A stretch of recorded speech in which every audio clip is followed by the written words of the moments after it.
Hello, everyone. Welcome to Good Journeys Tarot. It's so good to have you here. Already have people waiting. Yay.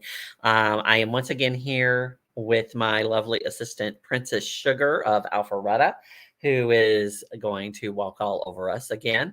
And we are going to be talking about the Fool, that card of no number, um, or perhaps it's zero if you consider zero a number.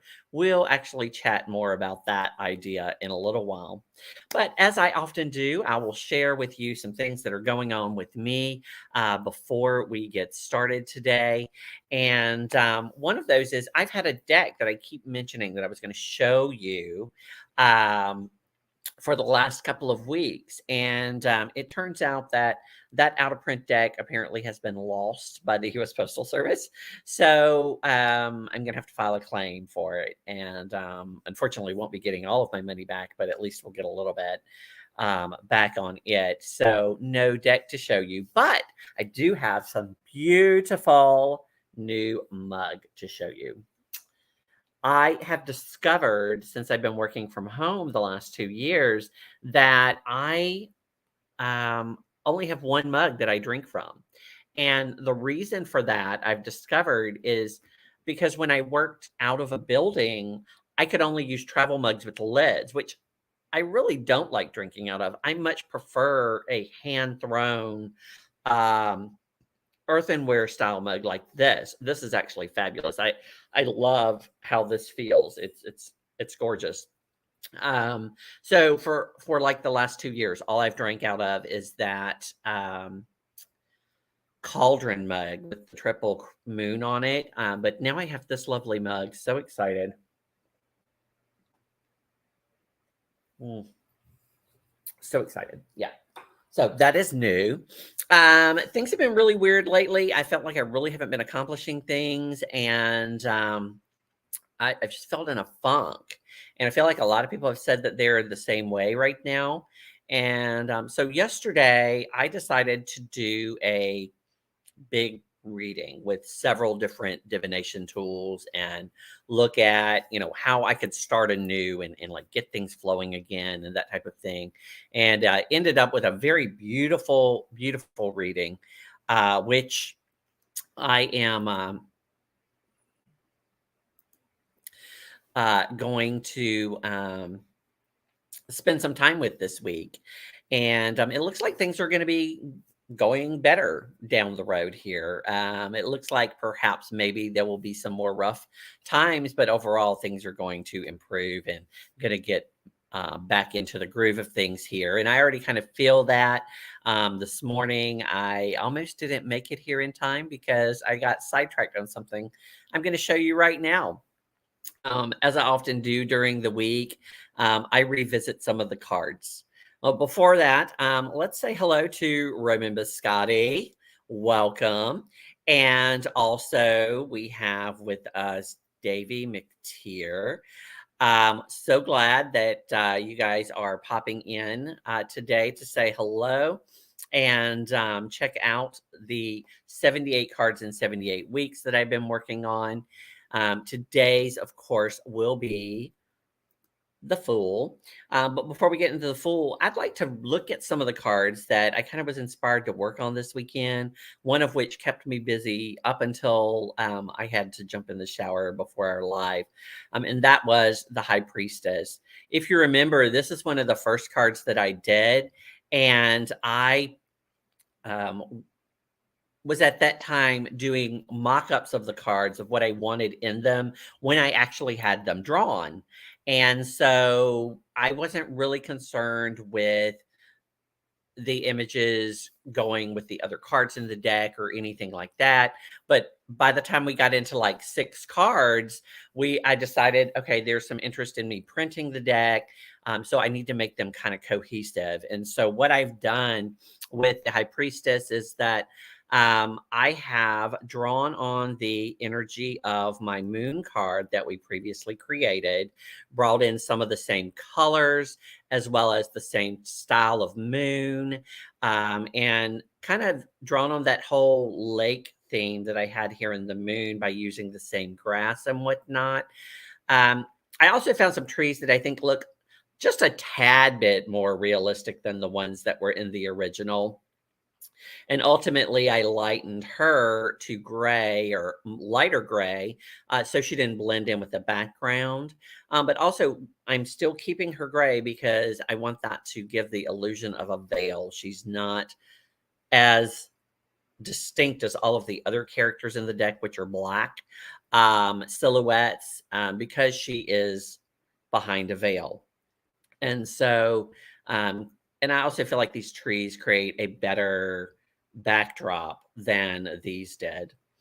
I may actually move the spider web further up and play with this Luna moth, which I originally removed from the card, but I really want to have back in it. I've also changed it from the seer to the mystic. I just feel like the mystic captures more the idea of the high priestess and then say um,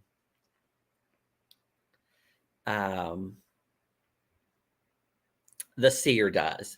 And so, yeah, so that's kind of where I'm headed right now. If you have any thoughts on that new look and feel of the high priestess, let me know in the chat or via message, and I'll play with it some more over this afternoon after we're done. So, so glad to have so many people dropping in. There is Tarot Stash, there is Ange. Glad to have you guys with us as well. Another card that I have been playing with this week is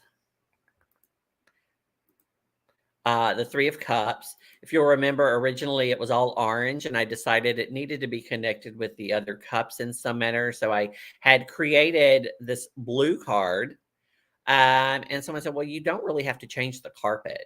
And so I did. I went back in and I added a baseboard. So you know that was a wall. And I recolored everything so that I feel like this is a little bit better than either of these two. I felt like this was too red for cup card, and this was a little bit too bland. And so, taking the advice of my viewers, I updated it. To the newer version, and I'm actually very happy with that. If you have further thoughts on it, please do let me know. That's what I'm doing this process for, is to get your opinions about things. I also did revisit the 10 of Wands from last week. Someone had mentioned that these were not really long enough in their mind, and I had thought that I wanted the bonfire in the background to connect with the fire energy. So I did make them longer, and I added the bonfire in the background. Still may do some tweaking to this image over time, but I'm pretty happy with it now compared to what it was. It was one of those that I had a very clear picture in my mind of what I wanted. And so when it wasn't exactly what I wanted, I kind of just said, oh, the heck with it. And I stopped working on it. So glad that I went back and revisited that one. All right. So let's hop into the Fool. Now, the Jester is one of my least favorite depictions of the Fool. However, I cannot resist an opportunity to wear this hat. And since there's so little outings, I have so little opportunities to cosplay. I'm like, let me take it out for you guys. And so, so Tangi, Roman, if you were not here when I did that particular card, so there's no s'mores because this card is all about the hard work I was put through on Thanksgivings and Christmases throughout my teenage years.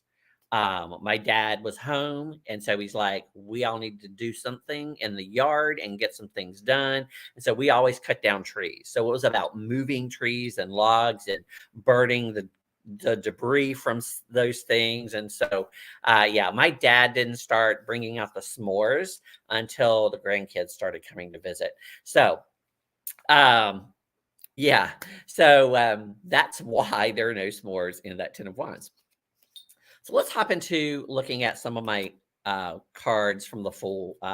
This card is from the Urban Tarot, and this is a very modern interpretation that is very much Smith Waite inspired, but this deck is also Thoth based, so you do still get that bird that is more prominent probably in the Thoth than in the Fools, and I do like this image. Um, the risk aspect to me is kind of implied with beginning anything new. And so for me, it's not as important having that cliff or stepping off as some of the other things in the Fool. And we'll look at that as we go through. I do love that depiction. I'm finding that I'm actually drawing out the Urban Tarot for almost every card that I've created. Um, This is the Golden Girls Tarot. One of the reasons that I pulled this out is because the Fool historically has always had a companion animal. And in like Marseille decks and older decks, sometimes it was a dog, and sometimes it is a cat. And they chose to use Rose dressed for the musical Cats, which I thought was pretty cool. So we actually have a cat and a dog in this particular Fool card. And I thought that was fun. Um, some Fool cards nowadays will just go ahead and demonstrate taking the plunge and just going off the cliff, go for it, make it happen. You got the rainbow there for the promise that it's going to be successful, that you're going to succeed. And so this is the Numinous Tarot. It's a beautiful concept for the Fool. More historical decks, like I said, have that jester feel. And so, and that's not my favorite depiction of the Fool. Although I will say that when I'm looking to do shortcuts, like if I'm drawing little tarot spreads and I want to just shortcut it, I'll use the jester hat for the Fool. See, here's the Marseille. You can't really tell whether that's a cat or a dog in this one. Let's see. Sometimes they look more like a vagabond or a beggar. And so this is actually the Tarot de Marseille, the new choice Tarot de Marseille, which I love for many different reasons. And there is our little doggy, and he is blue. Love that deck. Oh, Amy has made it. Welcome, Amy, joining our crowd today. The Salsarabito is one of my less favorites, but it is unique, and that's why I included it here. And it is an old man, dancing old man. It's kind of that beggar, vagabond feel that we get from some older cards. But he's kind of dancing there in the flowers, and it just kind of gives you that idea of the old fool, right? A dancing fool, even. Yes, Ange, that tight butt is very nice. The Mystic Garbage goes a completely different direction and equates the Fool with childhood and innocence by using a toy that many of us who are Gen X will remember. And maybe even some other people have seen them too. And that's the Troll Doll. And this is the Goblin Tarot. Our foolish little goblin playing with the dynamite there. And again, we have a little butt. And then here in the Modern Love, we have that most likely ill-fated love spell. Recently Benabel was talking about this on her Facebook about, apparently it's a rite of passage for girls who grow up witchy, that they do ill-fated love spell when they're kids. And so I thought that was an interesting idea, especially since this deck, all of the cards relate specifically to love and romance and relationships. That this would be the depiction for the Fool was kind of interesting, since Benabel had just made that comment on Facebook a couple of days before I started working on this. Now, this used to be my favorite Fool card. and for various different reasons.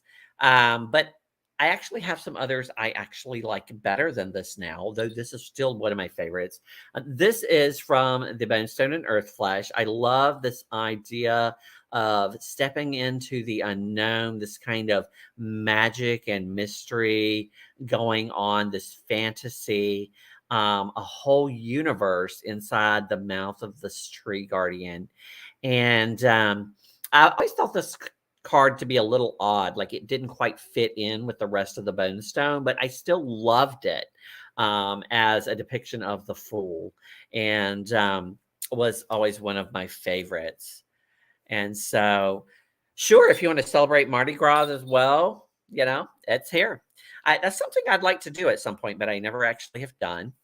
Um, so this is one of my new favorites, which is the Fool from the Pocket of Peers, which is all based about her relationship with the tarot and people surrounding her journey with the tarot, and just the idea. Hi, Tony. Welcome. So glad to have you. The idea of pulling those first cards in a reading as the Fool, I think, is an interesting and wonderful concept. Thank you, Ange. Yes, everybody check out my link tree. There is a link for my newsletter now. And you'll also be able to see other things that I'm doing online in various spaces. So the Lost Hollow is one of my favorites for the simple reason that this card introduces the Fool, the crow or raven here, which actually appears in every one of the major arcana. And this was an idea that I played with, incorporating into my deck using butterflies. However, I've ended up abandoning that idea for various reasons, and chosen to connect the cards through various other means. But I do really love this very simple image. But what makes it so powerful is that it appears in every other card in the major arcana. So here is my new favorite. And I'm sad to say that I can't work with this deck regularly. I'm waiting for the mass market edition because I'm hoping the card stock will be better. I just can't with this rose petal finish on any of my decks. I even tried fanning powder and it did not work. But this is the Curious Travels. It's not quite as bad as the Star Seekers Tarot trying to shuffle and work with, but it does have that rose petal finish that makes it a little bit sticky to one another. But I love this depiction because it reminds me of the crocodile and the Thoth, but it also has that kind of playful, fun energy of the Waite Smith with the monkey there grabbing at the food. And we still get the sun in the background, which we're going to be talking about when we look at my card. Definitely. I just love this. It's playful and risky and fun and unique. So that's my current favorite. So, what things do we think of when we think of the Fool?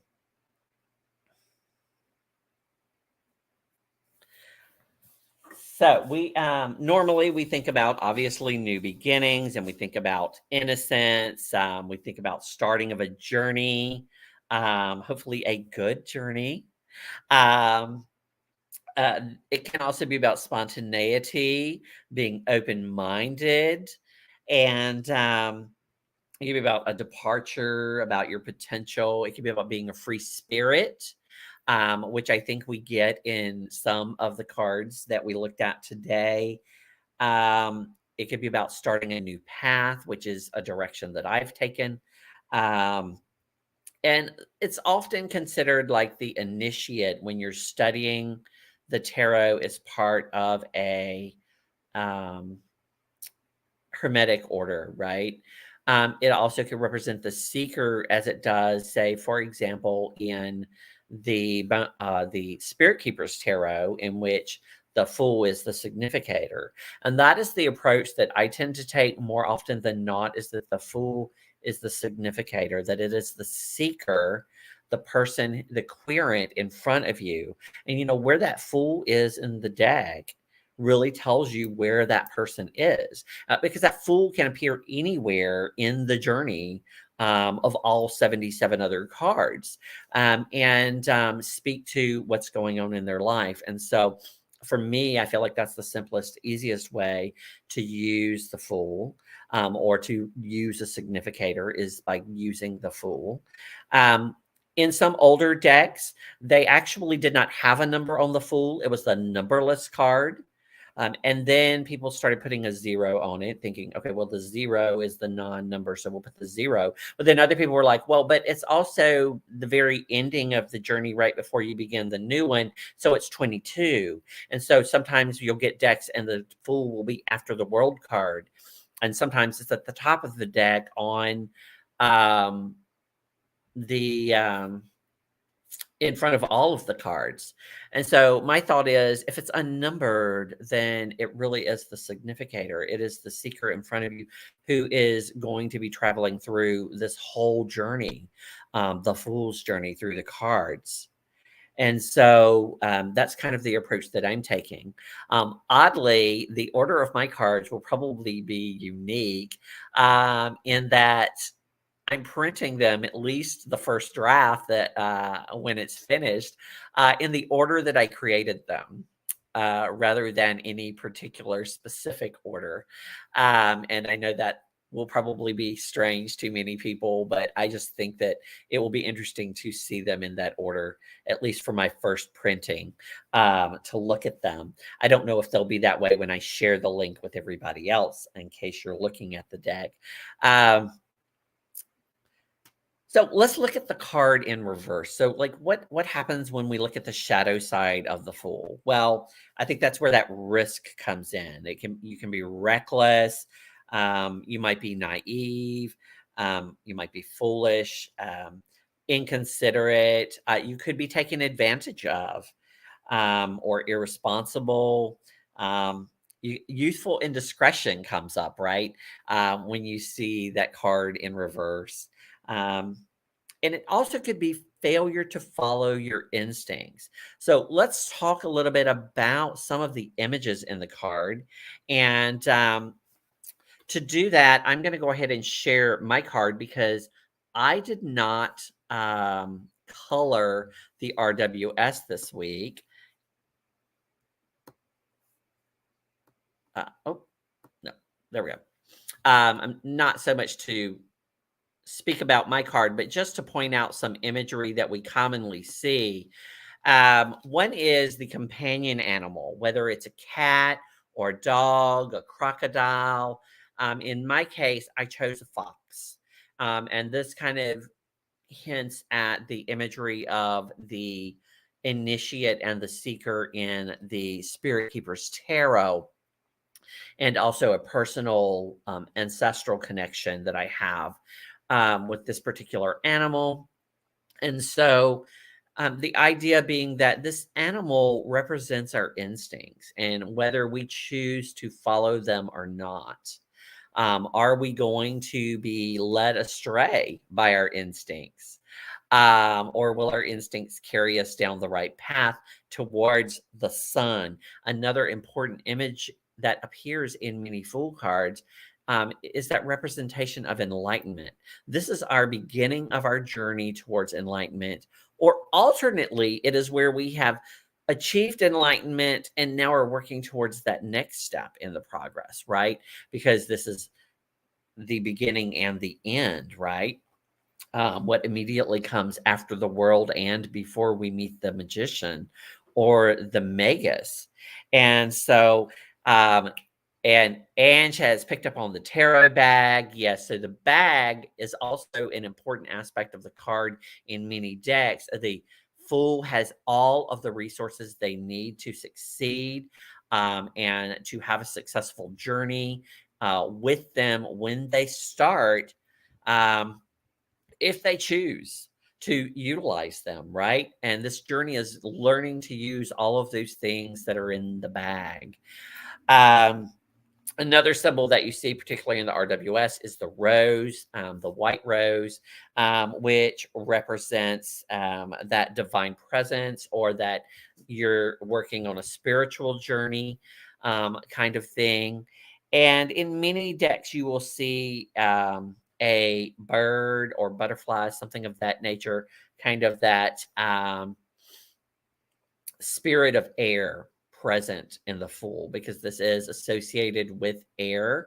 It is associated with um, Aleph in Hebrew, which is our air letter, the mother letter for air, the ox, which basically pulls our cart as we go on our journey, right?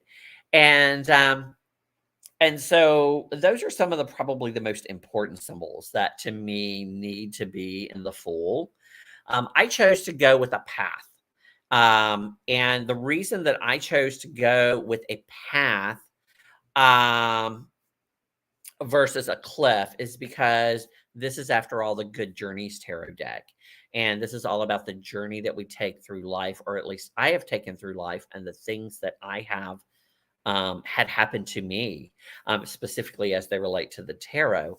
And I was working on the card. I had this brainstorm that for me, when I began the journey, it would start at the river, right? Because that's where I grew up. And so when I chose to leave home, I had no idea whether my path would take me along the river or it would take me away from the river, that place that I called home. And so that's why I've done it this way. I'm very happy with how it turned out. And it actually looks pretty much like the image I drew 14 years ago. Um, which you can't really see because it's in pencil, but you'll see there I had trees and the sun with the fox and a bird and butterflies and different things I was playing with. And there's a little messenger bag on my Fool, yeah, along the path. So it very much is what I envisioned 14 years ago when I originally had this idea that I was going to do a deck, and I began with a Fool. I felt inspired to work on it, and so I worked on it. And then I didn't feel inspired for 3 or 4 years to work on another card. And then, as all of you know, last July I decided, you know what? I am just going to do this thing. And so I've been doing one card every week, and we are now up to 26 cards. We are a third of the way through exactly.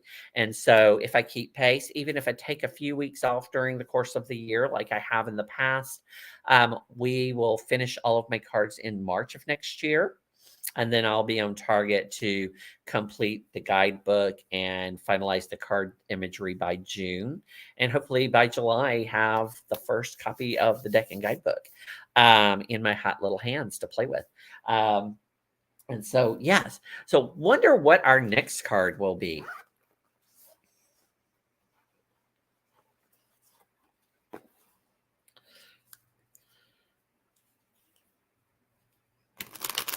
I will say that for make playing cards, I know a lot of you are chatting about that right now. It's much easier to find a deck if you have a direct link to it, which is why I'll just put a direct link on my website and on my Facebook page when I do put my deck up there. I had a card fall out. I'm not a person who believes that jumpers are like messages. I believe it's just Rosemary being clumsy. So, all right. Um, yeah. So Tony, that does seem quick, but that actually is how I plan to do this whole process all along. I mean, my goal was to finish it and then print a copy of the deck and play with it a little bit, make sure I liked it, and then share the link after I had finished doing that. And I think I can make that happen because I'm writing the text as I'm doing the cards. And if you want to see samples of that, my last blog post on my website, goodjourneystarot.com, is actually the Four of Wands, which I am very happy with the imagery for. And I think I've got the guidebook post completed like I wanted. And so that's the one that I chose to share with everybody. Let's see which card we're working on this week.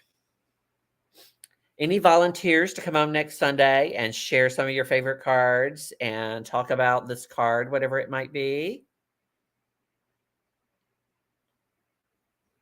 All right, maybe seeing what it is will get you excited.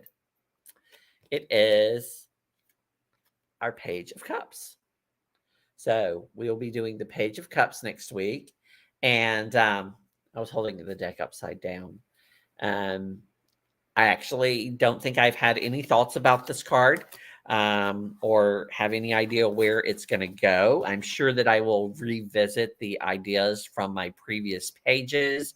And also, I completed the Knight of Cups, so I will want to kind of look at that as well. Let's see if I ever had any inspiration for that card. Let's see, this is the notebook that I started 15 years ago and have been adding things to over time. And Page of Cups is blank, so it's a blank slate. If any of you want to talk about that cute little fish in the cup next week, let me know. I love having other people on to share their ideas about the cards and to talk about some of their favorite cards from their favorite decks that I might not have. There may be some images out there that are even better than the ones that I have to show you. So I am so grateful for everyone who is here today and for your thoughts and contributions to making these cards better each week. Whether you want to share those here in the playback or in the chat live or in my Facebook page or even our group, Good Journeys into Tarot, where I will give a little preview and ask for some input on the cards. Gerald does that quite frequently for me, mostly because I tag him and I know he'll answer me. And if you join, I might just tag you as well. Because I do really love getting feedback and that type of thing. Thank you, everyone, for being here. I look forward to talking with you next week about the Page of Cups. Until then, everyone, good journeys.